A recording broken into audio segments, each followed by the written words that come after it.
Imaginez un château si haut que les nuages traversent avec votre salon, ou une cité cachée où 20 000 personnes vivaient sans jamais voir le soleil. L'être humain a toujours eu un talent fou pour construire là où c'est théoriquement impossible. Des sommets vertigineux des Pyrénées aux profondeurs de la Turquie, ces forteresses sont des miracles de survie. On part en exploration? N'oubliez pas de liker la vidéo et de vous abonner pour soutenir la chaîne. Dites-moi aussi en commentaire, vous nous regardez depuis quelle ville? Allons-y.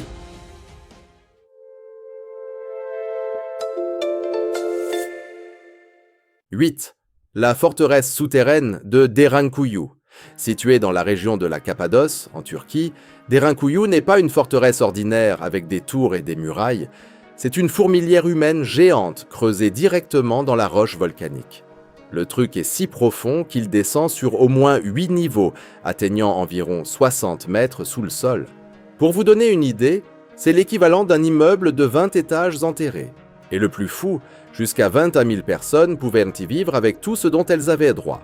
La roche de cette région est faite de cendres volcaniques, ce qui a facilité la vie des anciens bâtisseurs car elle était tendre à creuser, même sans outils modernes. Mais ne pensez pas que c'était du gâteau. Les gars ont eu besoin d'un planning d'ingénierie absurde pour que le plafond ne s'effondre pas sur la tête de tout le monde et pour garantir que personne ne meure étouffé.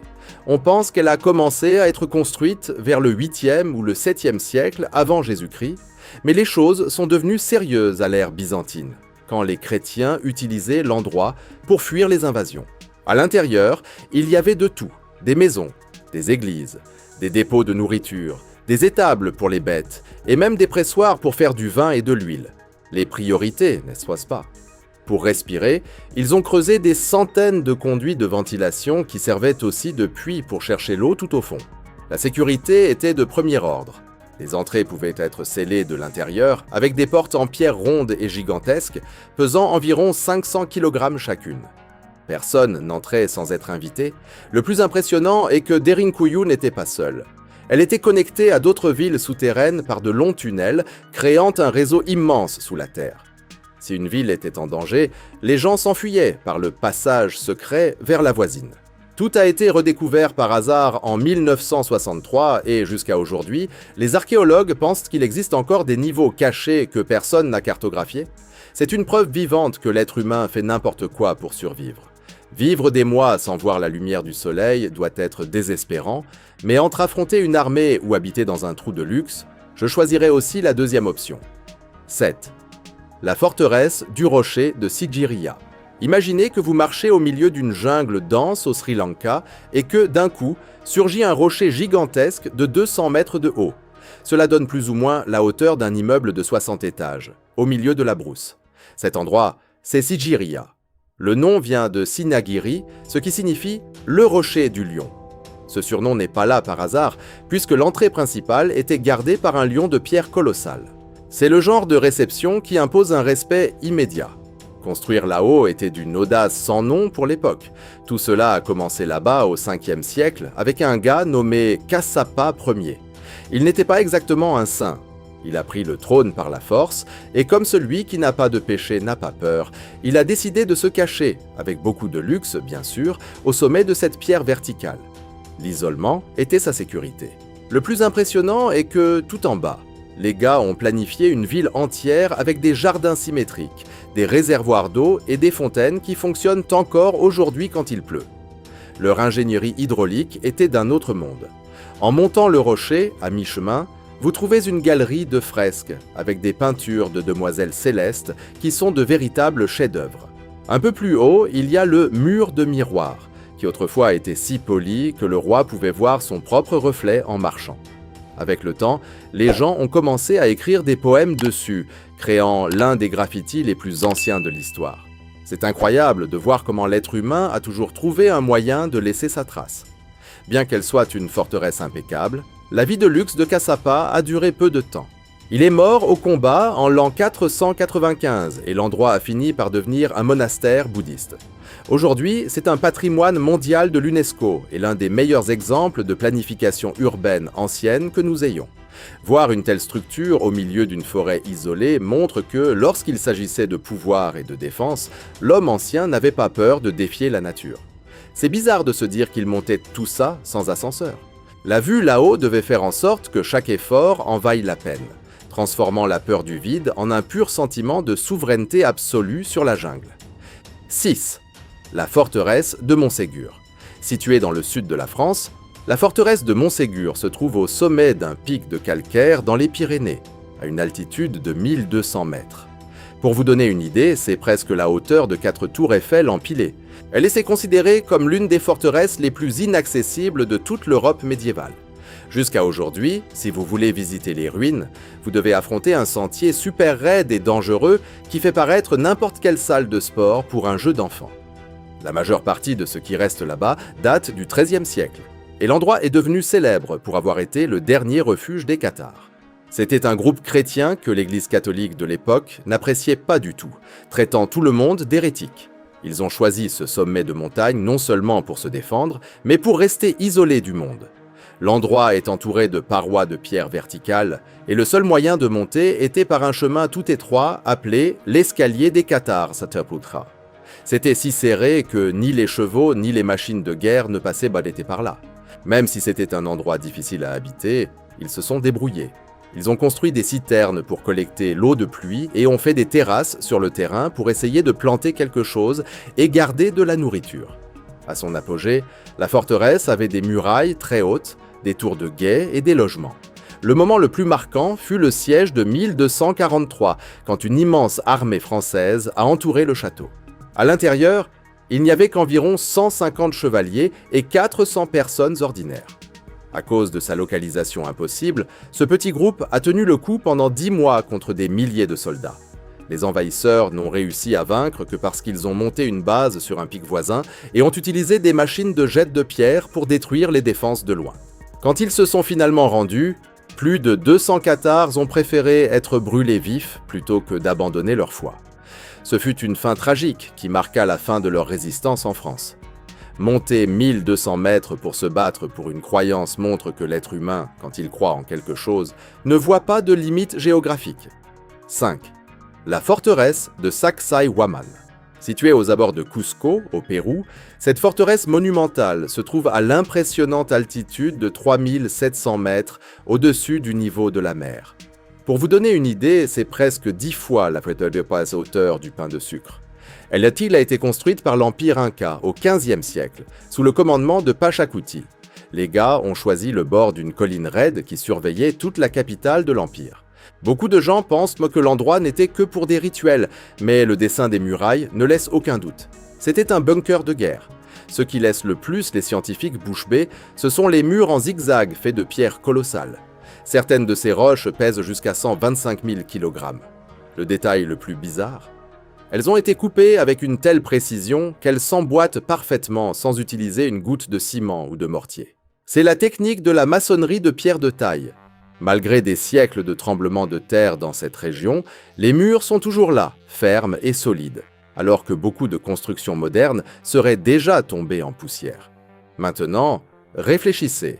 Comment ont-ils transporté des pierres de 125 tonnes au sommet d'une montagne sans utiliser de roues ou de chevaux ? Certaines pierres venaient de carrières à 12 km de distance.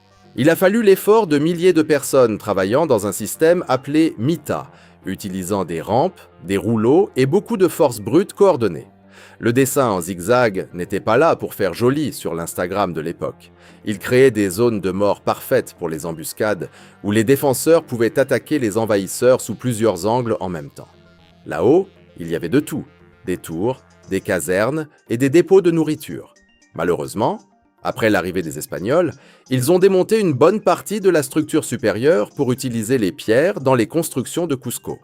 Mais l'endroit a été le théâtre d'une violente bagarre en 1536, quand les Incas ont tenté de reprendre la capitale. La bataille fut longue et sanglante, et la chute de Sacsayhuaman fut un coup très dur pour la résistance indigène. Aujourd'hui, le site est un patrimoine de l'UNESCO et continue de révéler des secrets comme des systèmes de drainage et des salles cachées. Déplacer des pierres de 100 tonnes à la main est le meilleur exemple que, quand on veut, on peut. 4. La forteresse de Gonyo. Située en Géorgie, tout près de la côte de la mer Noire et au sud de Batumi, la forteresse de Gonyo semble être un endroit tranquille au premier abord. Sauf qu'il y a un détail, Elle a été érigée au 1er siècle après Jésus-Christ dans une zone de delta qui vivait inondée. Construire sur un sol mou et instable est le cauchemar de n'importe quel ingénieur aujourd'hui. Imaginez, il y a 2000 ans. Pour que la forteresse ne s'enfonce pas dans la boue, les Romains ont dû créer un système de drainage si absurde qu'il ferait honte à beaucoup d'égouts de villes modernes. Les gars ont utilisé des couches de sol compactées et des fondations en pierre profonde pour garantir que les murs ne se fissuraient pas avec l'humidité. Maintenir un quartier militaire fonctionnel dans un endroit où tout moisissait et était inondé exigeait une logistique de maintenance infinie. La forteresse forme un rectangle presque parfait, mesurant 195 sur 205 mètres. Pour protéger le périmètre, ils ont dispersé 18 tours de guet à intervalles réguliers, garantissant que personne n'approche sans être vu sous plusieurs angles. En plus d'être un point stratégique de guerre, Gogno garde un mystère religieux. La tradition locale dit que l'apôtre Matthias, celui qui a remplacé Judas Iscariote parmi les 12 disciples de Jésus, a été enterré à l'intérieur de ces murailles. Bien que l'archéologie n'ait pas encore tranché sur le sujet, cette histoire a transformé l'endroit en un lieu sacré. La forteresse est si résistante qu'elle a survécu à la chute de l'Empire romain, est passée entre les mains des Byzantins, des Ottomans et des Géorgiens. Et le plan original romain est toujours là, tout entier. Des fouilles récentes ont trouvé des pièces de monnaie, des armes et des céramiques qui montrent à quel point la vie était agitée là-bas. L'endroit était essentiel pour contrôler le port et surveiller qui arrivait par la mer. C'est le type de construction qui prouve qu'avec un bon drainage et beaucoup d'entêtement, on peut élever un empire même au milieu d'un marécage. Construire au sec est facile, je voudrais voir tenir une muraille debout, là où le sol devient une soupe à chaque fois qu'il pleut fort. 3. La forteresse de Maiden Castle en Azerbaïdjan. Voyageons maintenant vers un endroit qui était le véritable cauchemar de n'importe quelle armée paresseuse de l'Antiquité. Connue localement sous le nom de Kis Kalasi, cette forteresse se trouve dans le village de Shira Ala en Azerbaïdjan et a été stratégiquement perchée au sommet d'une crête de calcaire super étroite sur le versant est des montagnes du Grand Caucase. L'endroit offre une vue si privilégiée sur toutes les plaines environnantes qu'on a la sensation d'être le maître du monde. Écoutez, je vais vous dire sincèrement, c'est l'une des positions de défense les plus ignorantes et efficaces que quelqu'un ait jamais choisies pour établir un peuplement permanent. Si vous étiez là au Hadat en ces temps-là, vous pourriez apercevoir un ennemi approcher quand il serait encore à des kilomètres de distance, bien avant qu'il ne rêve même d'attaquer. L'histoire de cet endroit est dense et remonte à la période sassanide, vers le 5e ou le 6e siècle de notre ère. Elle n'était pas seulement une construction isolée, mais faisait partie d'un réseau géant de défense qui protégeait la frontière nord-est de l'ancien empire perse. Ce qui définit réellement cette forteresse et la rend impossible est sa localisation géographique extrême. Elle a été érigée sur une crête isolée, avec des chutes verticales et des abîmes profonds sur 3 des 4 côtés.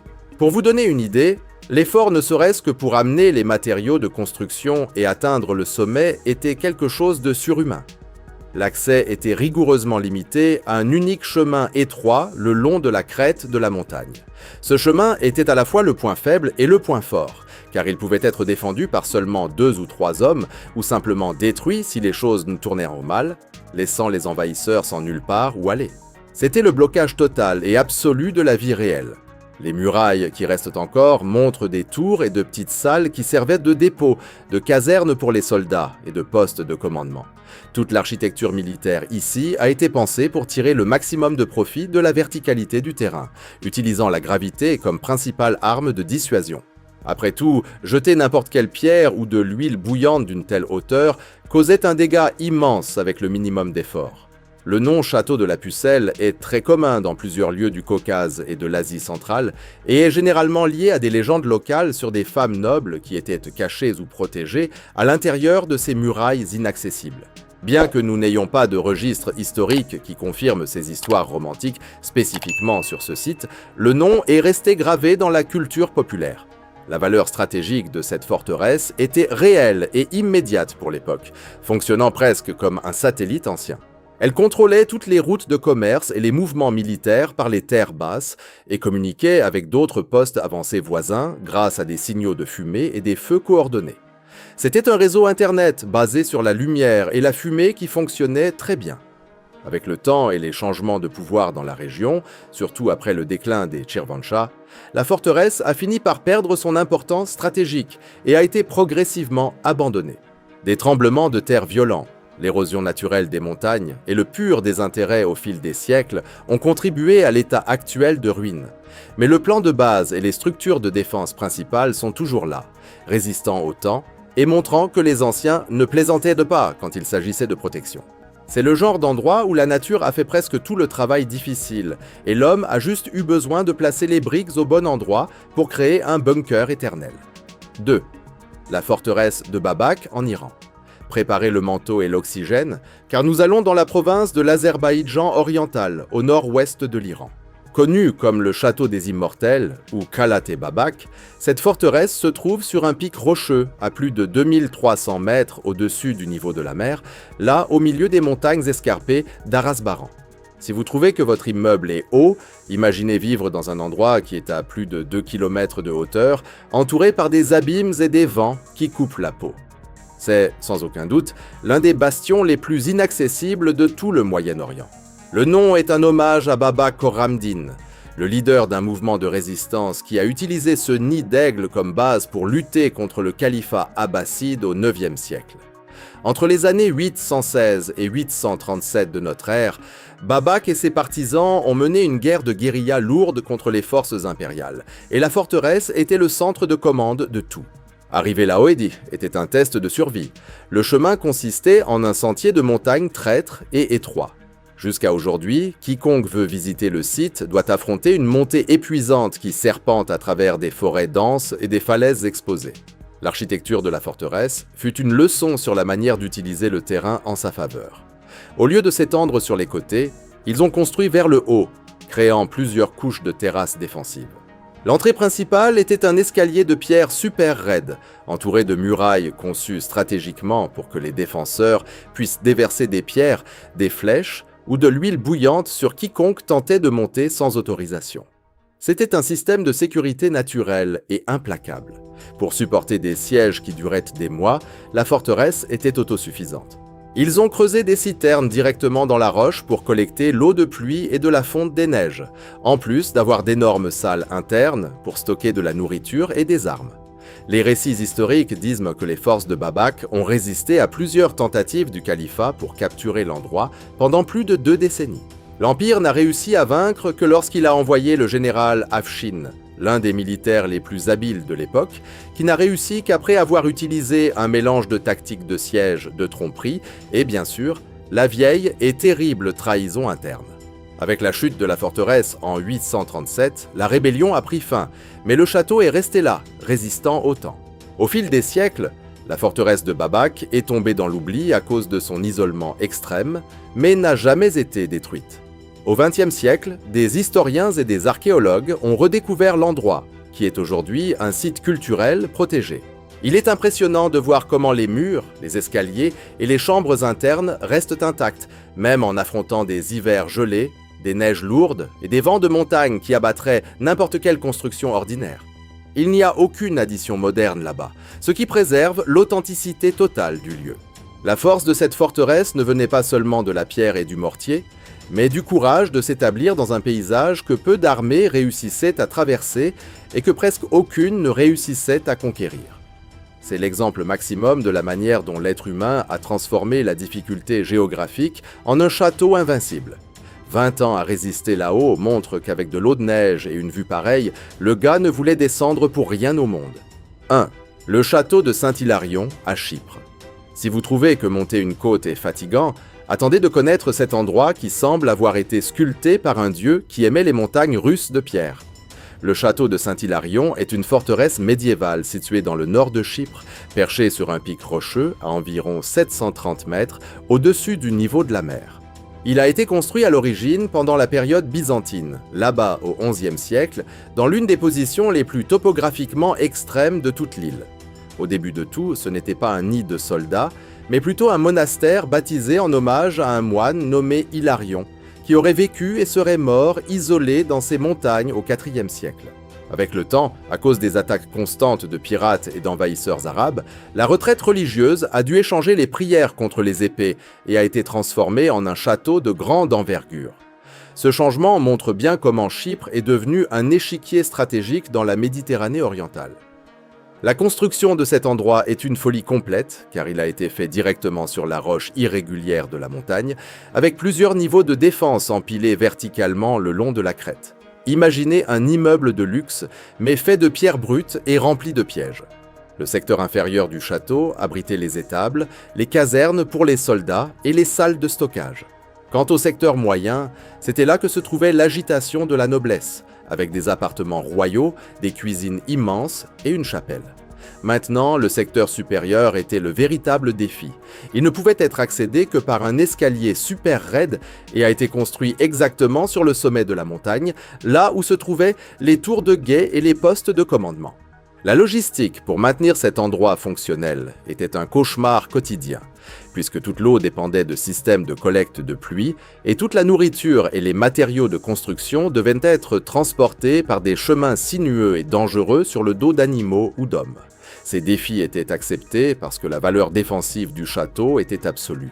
Toute tentative d'envahir l'endroit exigerait que l'ennemi monte la montagne en passant par des points d'étranglement étroits, restant totalement exposé aux défenseurs qui étaient là-bessau à attendre pour attaquer. Le château a été protagoniste dans plusieurs conflits médiévaux et querelles de pouvoir entre gouvernants locaux. Mais, comme tout ce qui est bon a une fin, quand les Vénitiens ont pris le contrôle de Chypre à la fin du XVe siècle, ils ont estimé que maintenir ce géant était trop coûteux et difficile et le château fut graduellement abandonné au temps.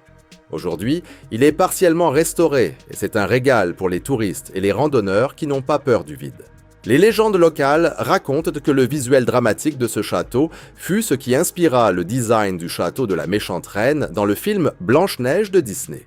Que ce soit vrai ou non, on ne sait pas. Mais que l'endroit ait une aura magique et imposante, personne ne peut le nier. Les Khati, les ruines sont un témoignage vivant de la manière dont les anciens réussissaient à adapter des fortifications au terrain le plus hostile que vous puissiez imaginer. Ce n'est pas seulement un château construit dans les montagnes, mais bien un château qui a fusionné avec les pics impitoyables pour garantir la survie de ceux qui étaient à l'intérieur. On peut comprendre pourquoi les Vénitiens ont abandonné cet endroit. Rien qu'à regarder cette montée, mes jambes commencent déjà à trembler de fatigue. Laquelle de ces forteresses est la plus folle selon vous? Notez votre ville en commentaire, likez, abonnez-vous et activez les notifications. D'autres vidéos s'affichent à l'écran, cliquez pour continuer l'aventure. À bientôt!